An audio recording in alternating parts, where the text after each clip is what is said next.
Vous avez probablement entendu de nombreux mythes et idées fausses à leur sujet, mais vous êtes-vous déjà demandé si certains de ces mythes pouvaient nuire à votre ami à fourrure? Le manque de recherche sur les chats a engendré de nombreux mythes, par exemple que les chats sont indépendants et lunatiques. Dans cette vidéo, nous allons déconstruire 11 mythes dangereux sur les chats, à éviter pour que votre compagnon à quatre pattes vive longtemps et heureux. Premier mythe, les chats ne nécessitent pas de soins particuliers et leurs besoins sont minimes. Cette idée répandue est fausse. Pour que les chats domestiques vivent une vie pleine et heureuse, ils ont besoin de plusieurs choses, un accès à de la nourriture et de l'eau fraîche et propre, des endroits sûrs et des cachettes confortables où ils peuvent se sentir en sécurité. Une alimentation fraîche et de qualité, ainsi qu'une eau propre, doivent être constamment disponibles. Un bac à litière à nettoyer régulièrement et un griffoir pour satisfaire leurs besoins de faire leurs griffes sont aussi essentiels. De plus, les chats ont besoin de possibilités de jeu qui stimuleront leur instinct de prédateur. Des jouets imitant les mouvements des proies les aident à rester actifs et en bonne santé. Il est également important de veiller à ce que l'environnement soit exempt d'odeurs fortes qui pourraient irriter leur odorat sensible.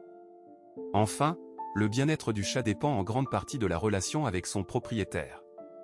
Une relation bienveillante et attentionnée, des câlins et des soins créent une atmosphère émotionnellement confortable pour l'animal, favorisant son bonheur et sa santé.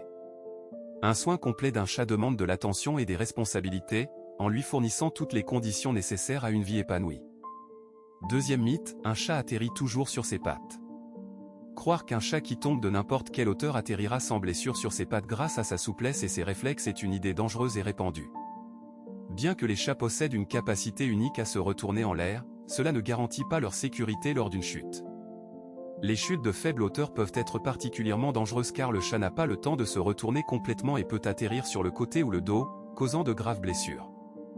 Les chutes de grande hauteur ne garantissent pas non plus un atterrissage sans danger.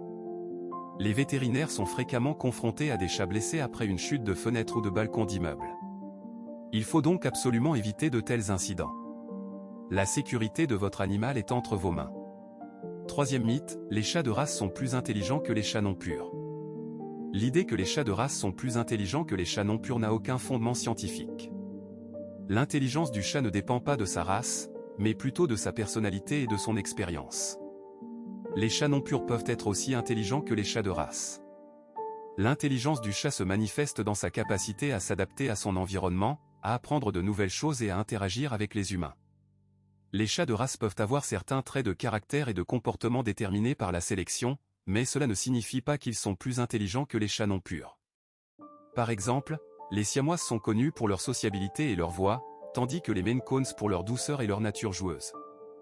Cependant, les chats non purs peuvent également démontrer de hautes capacités cognitives et un grand potentiel d'apprentissage.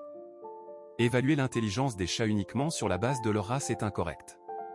Il est important de tenir compte des caractéristiques individuelles de chaque chat et de son expérience. Certains chats peuvent être plus curieux et plus enclins à apprendre, indépendamment de leur race. Les chats qui reçoivent suffisamment d'attention et de stimulation sont généralement plus développés intellectuellement. Quatrième mythe, les chats ont naturellement un mauvais caractère.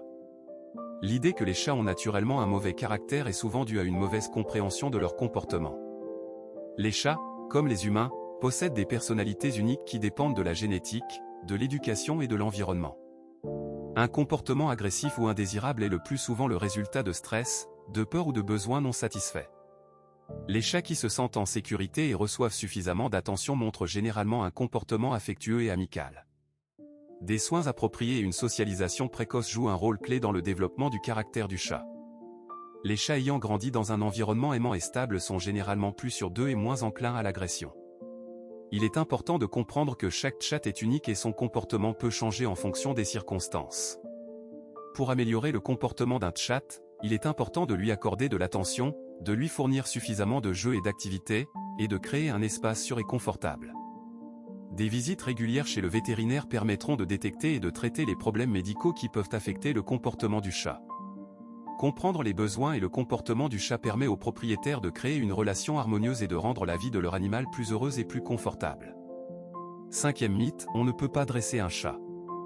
Le mythe selon lequel il est impossible de dresser un chat est réfuté par de nombreux exemples de dressage réussi. Les chats peuvent apprendre à obéir à des ordres et à faire des tours grâce au renforcement positif. La clé du succès réside dans la patience, la constance et l'utilisation de friandises comme récompense. Les chats peuvent apprendre à effectuer diverses commandes, telles que « assis »,« viens » et même des tours plus complexes.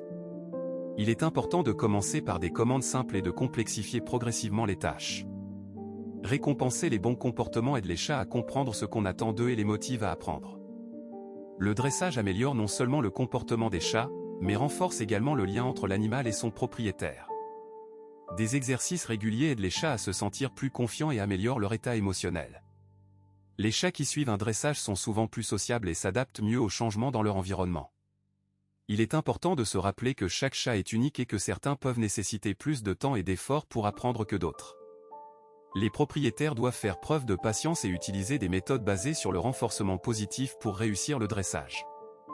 Avec une approche appropriée, les chats peuvent apprendre de nombreuses commandes et tours utiles, ce qui rend leur vie plus intéressante et plus épanouissante. Sixième mythe, les chats savent instinctivement ce qu'ils peuvent manger et ce qu'ils ne peuvent pas manger. L'hypothèse selon laquelle les chats savent instinctivement ce qu'ils peuvent manger et ce qu'ils ne peuvent pas manger est un mythe dangereux. Les chats peuvent accidentellement ingérer des choses nocives ou même dangereuses pour leur santé. Certaines plantes, aliments et produits ménagers peuvent être toxiques pour les chats. Par exemple, le chocolat, les oignons, l'ail, les raisins et les raisins secs peuvent causer de sérieux problèmes de santé. Les chats peuvent être curieux et goûter à différents objets qu'ils trouvent dans la maison. C'est particulièrement dangereux pour les jeunes chats et les chatons qui explorent le monde qui les entoure. Les propriétaires doivent être vigilants et assurer la sécurité de l'environnement pour leurs animaux de compagnie. Une alimentation correcte joue un rôle clé dans la santé des chats. Il est important de fournir aux chats un régime alimentaire équilibré qui réponde à leurs besoins nutritionnels. Des consultations avec un vétérinaire aideront à déterminer la nourriture la plus appropriée pour le chat et à éviter les problèmes nutritionnels potentiels. Les propriétaires de chats doivent être informés des produits et des substances qui peuvent nuire à leurs animaux de compagnie et éviter de les utiliser à la maison. Des vérifications et un nettoyage régulier aideront à prévenir les intoxications accidentelles des chats. Assurer la sécurité et une alimentation correcte est un aspect important des soins apportés à un chat, ce qui contribue à préserver sa santé et son bien-être. Septième mythe, il vaut mieux emmener son chat en voyage pour qu'il ne s'ennuie pas seul à la maison. Beaucoup pensent qu'il vaut mieux emmener son chat en voyage pour qu'il ne s'ennuie pas à la maison. Cependant, pour la plupart des chats, les voyages sont une source importante de stress. Un environnement inconnu, le bruit, les mouvements et les nouvelles odeurs peuvent causer de l'anxiété et de l'inquiétude chez les chats. La plupart des chats préfèrent rester dans un environnement familier et sûr où ils se sentent en confiance. Les chats sont attachés à leur territoire et se sentent mieux dans un environnement familier. Déplacer un chat dans un nouvel endroit peut lui causer du stress et même des problèmes de comportement. Au lieu d'emmener votre chat avec vous, il est préférable de lui assurer un confort à la maison et de demander à quelqu'un de s'en occuper. Pour réduire le stress du chat lors de la séparation avec son propriétaire, plusieurs méthodes peuvent être utilisées, comme laisser des vêtements avec l'odeur du propriétaire, utiliser des jouets interactifs et donner accès à ses endroits préférés pour se reposer. Cela aidera le chat à se sentir plus calme et plus à l'aise. Vous pouvez également envisager de faire appel à une nounou pour animaux ou à un ami qui s'occupera du chat pendant votre absence. Il est important de comprendre que chaque chat est unique et que certains peuvent supporter les voyages plus facilement que d'autres.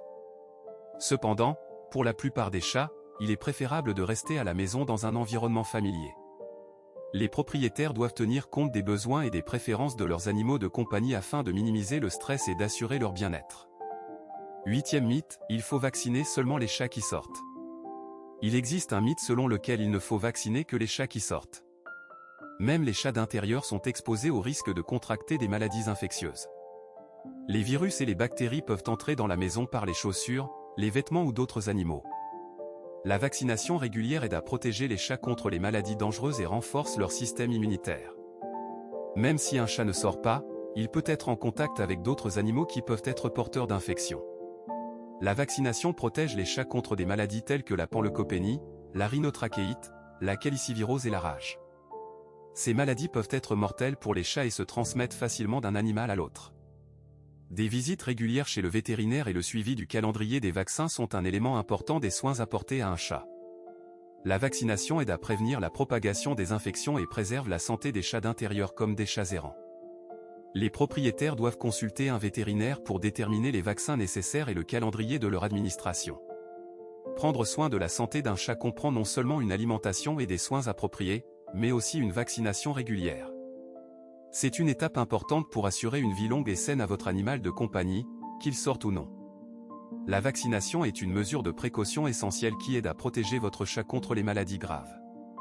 9e mythe, les os sont bons pour les chats. Le mythe selon lequel les os sont bons pour les chats est dangereux et peut entraîner de graves problèmes de santé. Les os, en particulier les petits et les pointus, peuvent se coincer dans la gorge ou l'ésophage, provoquant une suffocation et des lésions des organes internes. Des fragments pointus peuvent couper le tractus gastro-intestinal, nécessitant une intervention médicale immédiate. Les os crus peuvent contenir des bactéries telles que la salmonelle et l'Escherichia coli, causant des infections, des diarrhées et des vomissements. Les parasites présents sur les os peuvent également être dangereux pour la santé des chats. De plus, les os ne fournissent pas l'alimentation équilibrée dont les chats ont besoin. Ils contiennent du calcium et du phosphore, mais ne fournissent pas les protéines, les graisses, les vitamines et les minéraux nécessaires. Se fier aux os comme source de nourriture est incorrect et nocif. Mâcher des os peut entraîner des fractures dentaires et d'autres problèmes dentaires coûteux à traiter. Pour maintenir la santé des dents et satisfaire l'instinct de mastication des chats, il existe des jouets et des friandises spéciaux sans danger pour leur utilisation. Fournir au chat une alimentation complète et équilibrée à l'aide d'aliments de qualité est le meilleur moyen de protéger sa santé. 10e mythe, les chats ne peuvent manger que des croquettes. Un des mythes dangereux est que les chats ne peuvent manger que des croquettes. Certains propriétaires préfèrent nourrir leurs animaux exclusivement avec des croquettes, pensant que cela fournit tous les nutriments nécessaires et maintient la santé dentaire. Cependant, un régime alimentaire aussi unilatéral peut entraîner plusieurs problèmes de santé. Les croquettes ont certes des avantages, elles sont faciles à conserver, aident à éliminer la plaque dentaire et ont souvent une durée de conservation plus longue. Néanmoins, les chats, en tant que prédateurs obligatoires, ont besoin d'un régime riche en protéines animales et en eau, ce qui peut être difficile à assurer uniquement avec des croquettes. Un des principaux problèmes des croquettes est leur faible teneur en eau. Les chats ne sont naturellement pas enclins à boire beaucoup, car leurs ancêtres tiraient la majeure partie de leur hydratation de leur nourriture. Un manque d'eau dans l'alimentation peut entraîner une déshydratation chronique et le développement de maladies du système urinaire, telles que les calculs urinaires. Il faut également tenir compte du fait que les croquettes peuvent contenir une forte teneur en glucides, qui ne font pas partie de l'alimentation naturelle des chats. Cela peut contribuer au développement de l'obésité et du diabète. Un régime alimentaire optimal pour les chats doit inclure des aliments humides, qui contiennent plus d'eau et imitent la nourriture naturelle des chats. Il est également important de surveiller l'équilibre des nutriments et la qualité des aliments, en évitant les produits contenant beaucoup de charges et de conservateurs. 11e mythe, les chats voient dans le noir complet. Le mythe selon lequel les chats voient dans le noir complet est l'une des idées fausses les plus répandues sur ces animaux. Les chats ne peuvent pas voir dans l'obscurité totale. Cependant, leur vision est beaucoup mieux adaptée aux conditions de faible luminosité que celle des humains. La structure des yeux des chats leur permet de capter plus de lumière. Les chats ont une structure spéciale appelée tapetum lucidum qui réfléchit la lumière traversant la rétine, augmentant ainsi la quantité de lumière disponible pour les photorécepteurs. Cela permet aux chats de voir dans des conditions où un humain ne verrait pratiquement rien. Pourtant, même pour eux, une source de lumière minimale est nécessaire. De plus, les chats ont un champ de vision plus large et une meilleure capacité à détecter les objets en mouvement dans l'obscurité. Leurs yeux sont adaptés à la chasse de proie au crépuscule, ce qui constitue un avantage évolutif pour les chasseurs nocturnes. Cependant, le mythe selon lequel les chats voient dans le noir complet peut mener à une sous-estimation de leurs besoins. Les chats ont besoin d'une certaine quantité de lumière pour s'orienter dans l'espace, et ils rencontrent des difficultés dans l'obscurité totale. Il est important de fournir aux chats des conditions confortables, surtout s'ils restent seuls dans des pièces sombres.